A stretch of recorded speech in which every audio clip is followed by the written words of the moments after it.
സാധാരണ നമ്മളിപ്പം നമ്മുടെ ഒരു ക്ലോസിംഗ് സെറമണി എന്ന് പറയുന്ന ഒരു ചടങ്ങ് അവസാനിപ്പിച്ചതായിട്ടാണല്ലോ. സത്യത്തിൽ നമുക്ക് ഓരോ ഫെസ്റ്റിവലും IFK സംബന്ധിച്ച് തീരുന്നത് അടുത്തൊരു നല്ല ഫെസ്റ്റിവലിലേക്കുള്ള ഒരു പ്രതീക്ഷയായിട്ടാണ് എപ്പോഴും.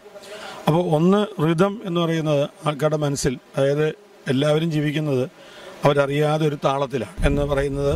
ഇനി കുറച്ച് നാളുകൾ കൂടെ കഴിഞ്ഞാൽ വീണ്ടും ഒരു 18 IFK വരുന്നു. അതിലേക്ക് പ്രേക്ഷകരെ കൂടെ, അതായത് നാളെ വരുന്നവരെ കൂടെ പങ്കാളികളാക്കിക്കൊണ്ടുള്ള ഒരു ഇവൻ്റാണ്.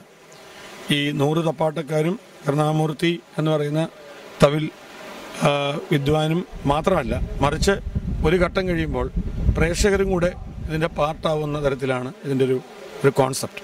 ഇത് വരുന്ന ഒരു IFKക്കുള്ള ഒരു പ്രലൂഡ് പോലെ, ഒരു വെൽക്കം പോലെ ഉള്ള ഒരു റിതം, അങ്ങനെ ഒരു ജേർണിയാണ് നമ്മുടെ ഇതിൻ്റെ അങ്ങനെ ഒരു കോൺസെപ്റ്റിലാണ് ഇത് ഇങ്ങനെ ആലോചിക്കുന്നത്.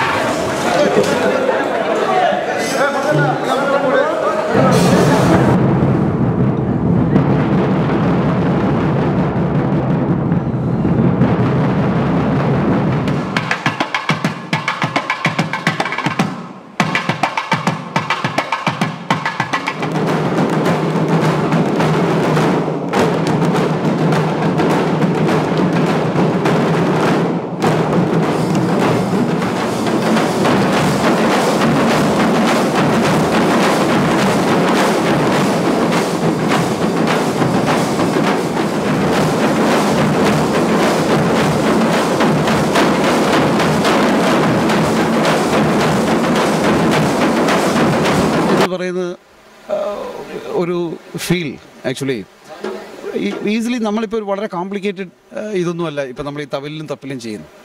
ഒരു ഇൻസ്ട്രുമെൻറ്റിൽ ഒരു ഇൻസ്ട്രുമെൻ്റ് വെച്ചുകൊണ്ട് എത്രയും പെട്ടെന്ന് we can reach to the audience and how they can feel and how they can be a part of this. That's what maybe they will have some stakes, or instead of clapping they can also be like that. So that's what all these people, amazing rhythm these people have in their mind, especially from Thanjavur.